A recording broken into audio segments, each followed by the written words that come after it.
नमस्ते, मैं हूं डॉक्टर प्रिया भावे चित्तावर और आज इस वीडियो के माध्यम से मैं आपको ले चलने वाली हूं आईवीएफ लैब के अंदर। जी हां, आज मैं आपको इस वीडियो में दिखाने वाली हूं एग्स निकालने का प्रोसेस लाइव। मरीज जब ऑपरेशन रूम के अंदर आता है तो उसको क्या-क्या अनुभव होते हैं, किस तरह से ये पूरी प्रक्रिया की जाती है और इसके बाद में वार्ड में क्या चीजें की जाती हैं। इस वीडियो को अंत तक देखिएगा क्योंकि पूरी प्रक्रिया को जानना आप सबके लिए बहुत इंपॉर्टेंट है। यदि आपको पता होगा कि आप क्या एक्सपेक्ट कर सकते हैं तो आप रिलैक्स्ड रहेंगे, आपका प्रोसीजर ज़्यादा अच्छे से होगा और यहाँ तक कि जिन पेशेंट्स को इन्फॉर्मेशन रहती है उनको एनेस्थीसिया मेडिसिन की डोजेस भी कम लगती हैं क्योंकि उनके अंदर एंजाइटी जो है वो कम हो जाती है। हमारे इस चैनल को सब्सक्राइब करना नहीं भूलिए, इस वीडियो को लाइक और शेयर ज़रूर करिए जिससे इस तरह की जानकारी आपके जैसे कई मरीजों तक हम लगातार पहुंचाते रहें।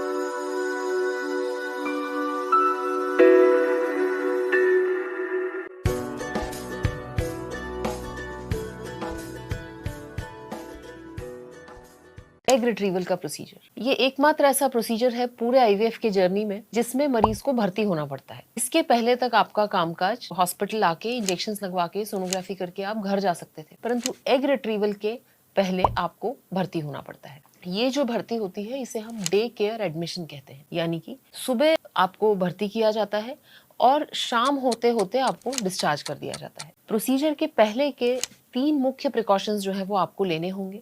सबसे पहला प्रिकॉशन है नील बाय माउथ, यानी कि जिस दिन आपका एग रिट्रीवल है उस प्रक्रिया के 6 से 8 घंटे पहले आपको फास्टिंग होना चाहिए। मिसाल के तौर पे यदि आपका एग रिट्रीवल 8 बजे है तो आपको रात में 12 बजे से कुछ भी खाना पीना नहीं है। इसका मतलब है कि सुबह उठ के आप चाय नाश्ता ये सब कुछ नहीं कर सकते। इसमें बहुत इंपॉर्टेंट एक प्रिकॉशंस है, वो मरीज जिनको थायराइड की बीमारी है वो एक छोटे से सिप पानी के साथ में थायराइड की टैबलेट लेना नहीं भूलें, क्योंकि थायराइड की टैबलेट यदि आप मिस करते हैं तो उसके आपको नुकसान हो सकते हैं, परंतु ये एक छोटा सा सिप होना चाहिए, उससे ज्यादा कुछ नहीं। सेकेंड इंपॉर्टेंट प्रिकॉशन है, जब आप एग रिट्रीवल के लिए आ रहे हो तो आप नेल पॉलिश और सारे जेवर बिल्कुल नहीं पहने। जब हम नेल पॉलिश लगाते हैं तो जो पल्स ऑक्सीमीटर लगाया जाता है वो प्रॉपर रीडिंग नहीं देता है। इसीलिए जब भी हम किसी भी प्रोसीजर, न केवल एग रिट्रीवल, तो आपको अपने जेवर, सारे अपने ऑर्नामेंट्स और नेल पॉलिश जो है ये नहीं होना चाहिए। तीसरा बहुत इंपॉर्टेंट है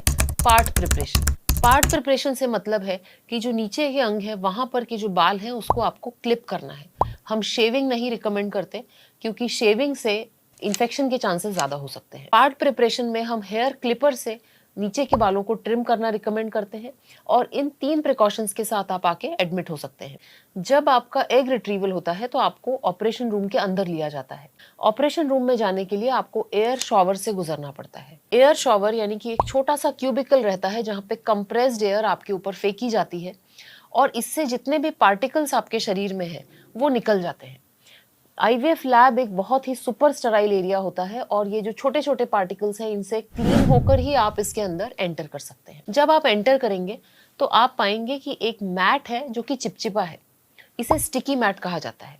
स्टिकी मैट में हमारे पैरों में जितनी भी धूल है, जितने भी पार्टिकल्स हैं वो वहीं रह जाते हैं और इसके बाद जब हम अंदर जाते हैं तो पार्टिकल काउंट जो है वो नहीं बढ़ते हैं। अंदर जाने के बाद डॉक्टर आपसे आपका नाम पूछते हैं, आपकी मेडिकल हिस्ट्री कंफर्म करते हैं और आपका एक शॉर्ट पीएसी यानी कि आपका वापस से प्री एनेस्थेटिक चेकअप होता है। इसमें आपके सारे वाइटल पैरामीटर्स जांचे जाते हैं, आपको कोई एलर्जीज तो नहीं है, आपकी मेडिकल हिस्ट्री में और कोई ऐसे पॉइंट्स तो नहीं है, ये रिकॉर्ड किए जाते हैं। जो इस प्रक्रिया में बेहोशी दी जाती है उसे कॉन्शियस सिडेशन कहा जाता है। कॉन्शियस यानी कि जगे हुए रहना, सिडेशन यानी कि नींद की दवाई देना। अब ये कॉन्शियस सिडेशन का मतलब होता है कि पेशेंट पूरी तरह से एनेस्थेटाइज नहीं है, उसको दर्द महसूस नहीं हो, इसके लिए कुछ इंट्रावीनस उसको एजेंट्स दिए जा रहे हैं जिससे उसको दर्द नहीं हो, पर वो कंप्लीटली जो है वो एनेस्थेटाइज नहीं होता है। ये बहुत अच्छी बात है क्योंकि इसके कारण इस प्रोसेस से रिकवरी बहुत फास्ट होती है।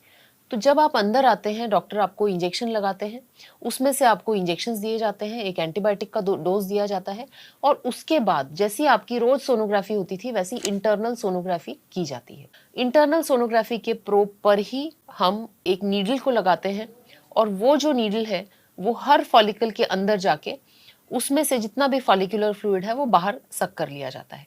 इस फॉलिकुलर फ्लूइड को हम एम्ब्रियोलॉजी लैब में देते हैं, वहां पर डॉक्टर इसको स्क्रीन करते हैं और उसमें से जो एग्स हैं उसको अलग निकालते हैं और जो बाकी फ्लूइड है उसे डिस्कार्ड कर दिया जाता है। सारे फॉलिकल्स हो जाने के बाद में नीडल को निकाल लिया जाता है, पेशेंट की वेजाइना क्लीन की जाती है और इसके बाद इमीडिएटली पेशेंट को पोस्ट ऑपरेटिव रिकवरी में शिफ्ट कर दिया जाता है। रिकवरी एरिया में आपका ब्लड प्रेशर, पल्स, ये सारे पैरामीटर्स चेक होते हैं। जब आप कॉन्शियस हैं, अच्छे से बात कर रहे हैं, तब आपको वार्ड में शिफ्ट कर दिया जाता है। वार्ड में शिफ्ट होने के 1 से 2 घंटे बाद आप सबसे पहले उठ के बैठ सकती हैं, पानी पी सकती हैं और लगभग 2 या 3 घंटे बाद आप नॉर्मल खाना भी खा सकती हैं। इस प्रोसेस में कोई पेशाब की नली नहीं डलती है। प्रोसेस के 2 या 3 घंटे बाद आप उठ के यूरिन करने भी जा सकती हैं। आमतौर पर डिस्चार्ज हम 5 से 6 घंटे बाद करते हैं, जब पेशेंट एक बार यूरिन पास कर चुका होता है।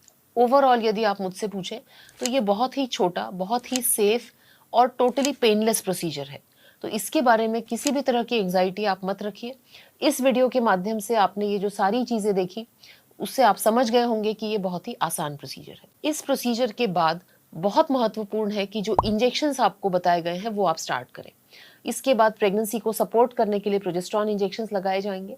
अगले दिन आपको फर्टिलाइज कितने एग्स हुए ये बताया जाएगा और तीसरे या चौथे दिन जो है वो एम्ब्रियो ट्रांसफर करना है या एम्ब्रियोज फ्रीज करने हैं, ये निर्णय किया जाएगा। आशा करती हूँ कि ये जो आपको लाइव हमने दिखाया एग रिट्रीवल, ये देख के आपको अच्छी जानकारी मिली होगी और आपका कॉन्फिडेंस बढ़ा होगा। धन्यवाद।